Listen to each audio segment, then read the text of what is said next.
खबरों में हूं आपके साथ आरती तिवारी।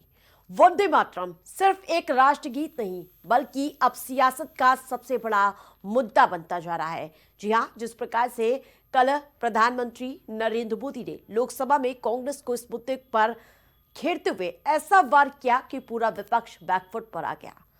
कांग्रेस की प्रतिक्रिया तो आई, लेकिन सबसे चौंकाने वाली बात तो यह है कि पश्चिम बंगाल की मुख्यमंत्री ममता बनर्जी पूरी तरह से खामोश हैं।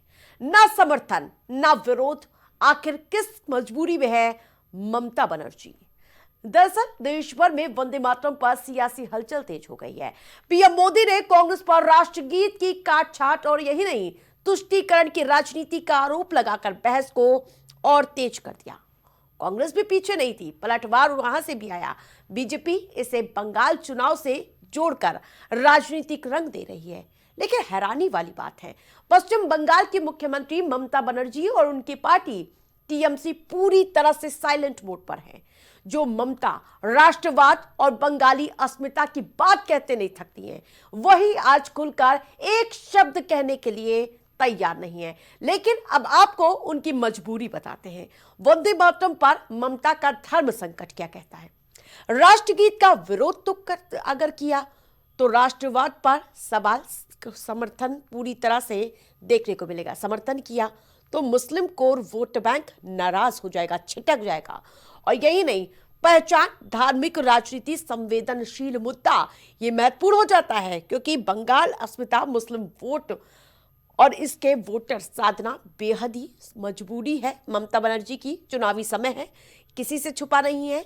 ध्रुवीकरण फेल होने का खतरा भी मंडराता हुआ नजर आ रहा है। तो ये माना जा रहा है किसी वजह से मुख्यमंत्री ममता बनर्जी पूरी तरह से चुप्पी साधे बैठी हैं। बीजेपी का राष्ट्रवाद स्टैंड क्लियर है और पीएम मोदी के भाषणों में इसकी साफ झलक देखने को भी मिली, जिसका परिणाम अभी हाल में विपक्षी महागठबंधन ने बिहार में खूब झेला है। लेकिन ममता की मजबूरी यह है कि वो ना तो बीजेपी के राष्ट्रवाद जैसा अड़िग रुख अपनाती नजर आ रही हो और ना ही इसके विरोध में खड़ी हो। इसलिए आज जहां प्रधानमंत्री नरेंद्र मोदी सीधे कांग्रेस पर वंदे मातरम की उपेक्षा और राष्ट्रगीत पर काट छाट का आरोप लगाते हुए नजर आए, लेकिन प्रधानमंत्री नरेंद्र मोदी किस प्रकार से आक्रामक नजर आए वो बयान सुनिए पहले। आदरणीय अध्यक्ष महोदय, मैं आज इस सदन में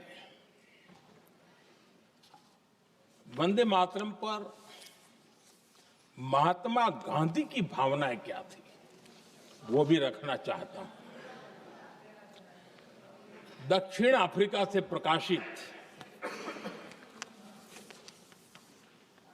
एक साप्ताहिक पत्रिका निकलती थी, इंडियन ओपिनियन, और इस इंडियन ओपिनियन में महात्मा गांधी ने 2 दिसंबर 1905 जो लिखा था उसको मैं कोट कर रहा हूं। उन्होंने लिखा था, महात्मा गांधी ने लिखा था, गीत वंदे मातरम जिसे बंकिम चंद्र ने रचा है, पूरे बंगाल में अत्यंत लोकप्रिय हो गया है।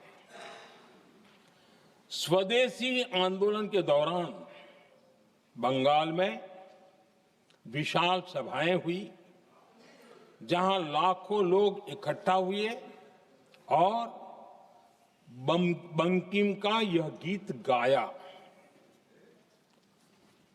गांधी जी आगे लिखते हैं, ये बहुत महत्वपूर्ण है। वो लिखते हैं, ये 1905 की बात है। उन्होंने लिखा, यह गीत इतना लोकप्रिय हो गया है जैसे ये हमारा नेशनल एंथम बन गया है। वंदे मातरम अब सिर्फ गीत नहीं, बंगाल की राजनीति का सबसे बड़ी परीक्षा बन चुका है।